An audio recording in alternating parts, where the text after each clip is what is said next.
Oh, I love New York. And why are you leaving? What's in it for you anyway? Look, I know what you're thinking, and I don't blame you. I've always thrown out such a jazzy line. Looks are deceiving, but you know, I got a third eye. Not saying there's always a good one, but maybe I might be wrong. I know I'm wrong sometimes, but I'm right more than I'm wrong. Hello, man. Take one. Take one. More than one take, will shoot. You will forget all about the Express file. You have forgotten your name.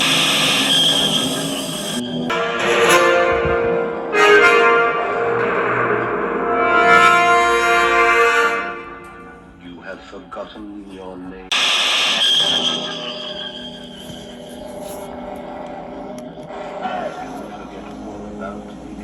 Is this not why you were here? What makes a good story is a good yarn. Frequently you can get mired and get stuck in your own sludge with getting too intellectual.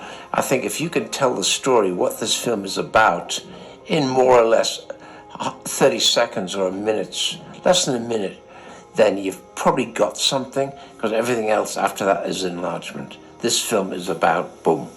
This brings me to Quantum Kleptomania, which, again, what you did in terms of the treatment that you handed me, because that looked like an accomplished sort of ad treatment. Do you know what I mean? It was visually led, because it's going to be a visually led piece. For me, works on sort of many, for some big levels in intellectual. I say you outside. Your stuff for me works on sort of many. The fact that you're filming right now has thrown me a little bit, but that's fine. The fact that you're filming right now has thrown me a little bit, but that's fine. We'll keep going. It's not my first rodeo, David. Because it works on so many different levels intellectually, trying to get an elevated pitch. What I don't want to do is force you into making an elevated pitch. What you need to do is you can use your editing. My name's skills. Dave. Take an image. It's really hard to put the roller. Otherwise we're going to run out of time.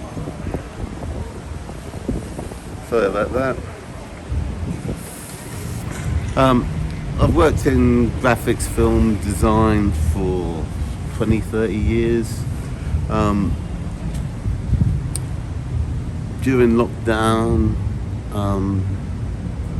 I kind of stopped doing anything creative, I should say.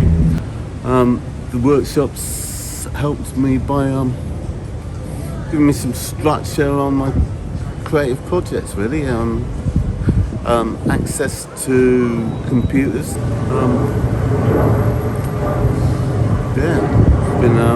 I'm enjoying it. Hopefully going to start creating projects again. Don't know what to say. Well, I found Greg's attitude very encouraging, very positive. I've enjoyed seeing what the others can bring to the table, what they have to say, their viewpoints. I've enjoyed seeing people's documentaries, seeing what they're doing. Makes me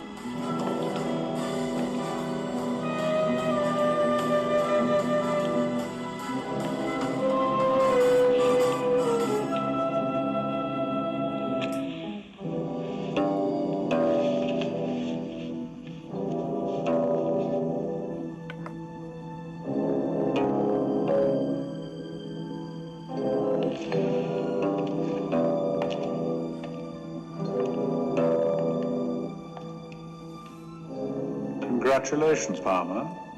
You've just killed an American agent. You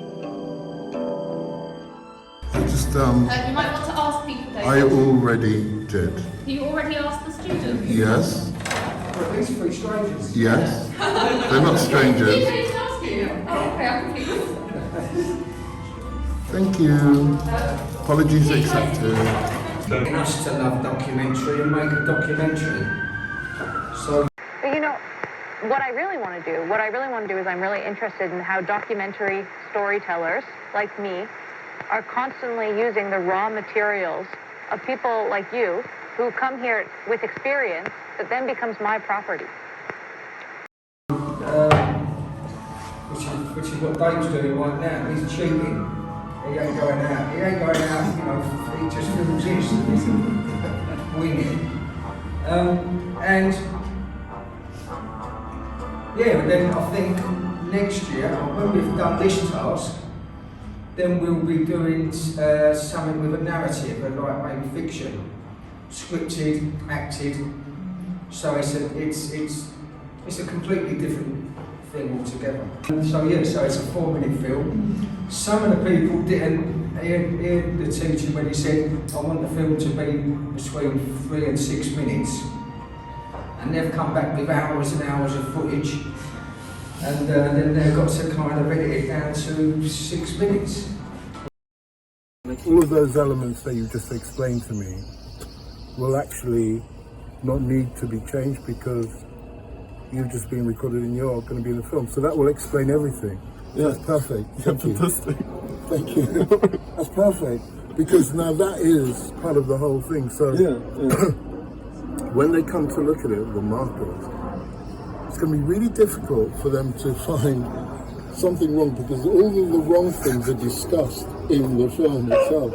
And you've just like the final thing, you're the final piece, the missing bit of the jigsaw. You've put it all together really perfectly. So that's it. So that will be in the film. So now I've just got to chop it all down and edit it. Yours so far, Dave? So my one, I managed the first couple of rough cuts were 30 minutes. And then I managed to get it down to 8 minutes. And now it's come back up to, the latest cut is up to 16 minutes. But so this workshop, which is normally hosted by Greg from Ridley Scott Associates, his background was in making commercials, you know, like TV commercials for Adidas, etc., and pop videos. And the person he worked with, Ridley Scott, before becoming a famous film director for movies such as Blade Runner and Alien, he just made thousands of commercials. So because my film school was commercials, and that's why I will never hear anything said against commercials, because I never did film school. It was everything to me. And one thing they don't teach you at film school is it's time against creativity. So the clock is always running. They don't teach. Greg learnt his craft through the making of commercials. So there is actually a procedure whereby you initially write a treatment, which is a short synopsis of what your documentary is going to be about. And then you'll develop what they call an elevator pitch. So if you imagine if you got into the elevator with a big financier and you literally had a short space of time while you're in the elevator to explain what your story is about and hook that finance, that's called the elevator pitch. So it really makes you focus and narrow it down. And the elevator pitch literally should be a minute or so long. So my various people in this workshop have decided to do various documentaries. You've just heard one example of the 4-minute egg. One girl, Claire, has decided to do how tourism destroys the very artifacts they go to visit in ancient Egypt. And another young lady, Abna, is doing some research on her father and society in the 60s, West Indian and Irish society in London, 1960s. So my one, I originally wanted to do a docu-fictional idea whereby Greg, who comes to hold the workshop, has come from a very sinister corporation who make all the big advertising around the world, and they've just got a contract with Alphabet. They're the owners of Facebook, etc., to develop software for the metaverse. Now, they had the software, so the universe of things, so when you're walking along the street, a device will pick up you, know it's you, and advertise directly to you. So in order to do that, they needed lots of creative minds, and it would just cost so much money. So what they did, in the guise of film teachers, they would come into using quantum entanglement. They would download all the information, creative information from the students, they steal it. So it was called quantum kleptomania. Anyway, however, that proved very difficult to create in 6 minutes, as you can imagine. So I decided to make the film. I left that in my film, my idea of a film that you'll never see in a documentary. But the documentary is about the workshop itself. And now it's 16 minutes, I've got to get it down a bit. But so I've always done that with films. And you're still filming. And I'm still filming. Yeah. So you guys will probably be... In his email, he said that he wanted everyone to talk a little bit about their treatments and their synopsis today. I'm not that familiar with what either of these things are. Well, the synopsis is like the longer version of that first pitch, where you've got someone stuck in the lift for 1 minute before they get to their floor and get out. They've got that time. Now he's gone, great idea, now give me a synopsis. So you've got a little bit more time to go into more detail and sell it a bit more. And the treatment is pretty much how you're going to make this film. You're going to get everything into place, make it cost it, where you're going to film it, what you're going to film it with, how many people on the film crew, because it all, you know, the reality is it's all about money. How much is it's going to cost this man you kind of ambushed in the lift? And so that's what he wants to know, so that'd be the treatment. So you've caught him with the first pitch in the lift, you've sent him the synopsis, full-blown version of the film, and now he wants to know how much it's going to cost. How big is it?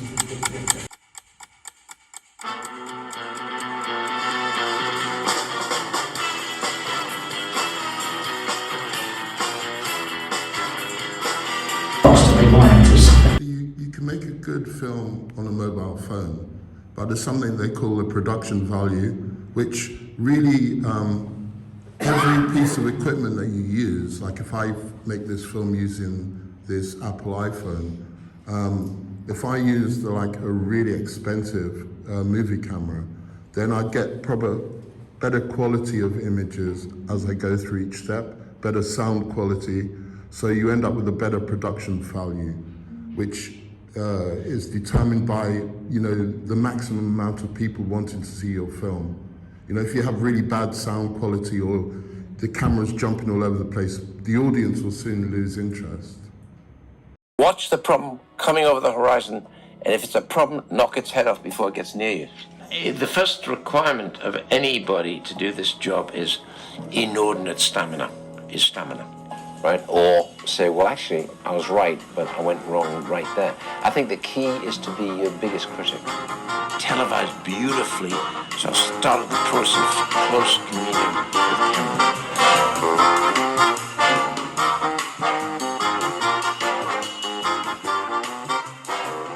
11, take one. Take one. It won't be more than one take, will it? Shoot. Yeah.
Well, what do you think I want out of this? You like, because you're the storyteller, you know.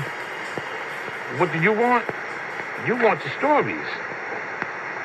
You say that I'm the storyteller. Yeah. But really, you're the storyteller. You know, the cameras are on you. Yeah.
We don't really like being filmed, mate.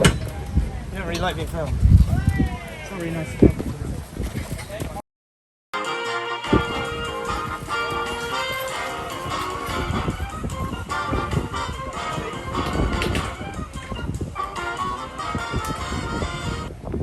Okay, keep busy, guys. Keep busy. Ready, background. Playback and action. Keep busy.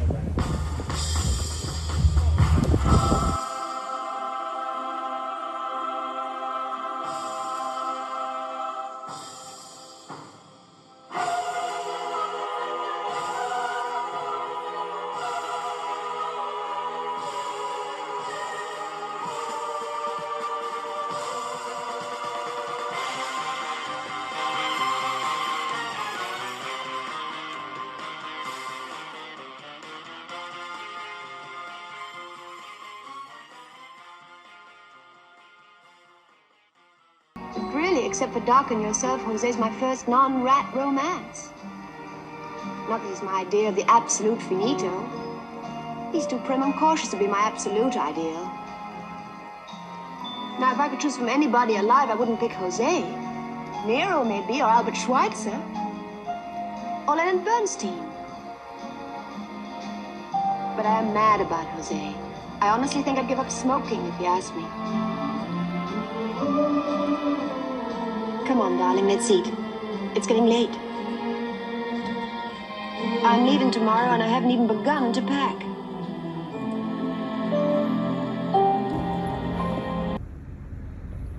The superfluous and the multi-layered element of your work that I've seen up to this point, I think is fantastic. And the fact that it goes off on tangents, I would hate to be in a position to say, oh, you shouldn't be doing that. It's like, because that's a complete nonsense. You know, you've already made something which I thought was really accomplished. Okay, there's not necessarily huge production value running all the way through it, but you circumnavigate that by having proper intellectual content at the core of it. So it's almost like you get it's like the Blair Witch Project. You know, the Blair Witch Project hasn't got the best, this, that and the other, but the idea is so good and it's so scary. Did they do it on a handheld? You don't care. Yeah. They spent an awful lot of money making it look cheap. Well, this one's got an MA in English. She should be your screenwriter. Sometimes they go along on scouts because they want the free meals. Here's your director. You teach somebody to be a director in a day? You teach a rhesus monkey to be a director in a day. What exactly does a director do?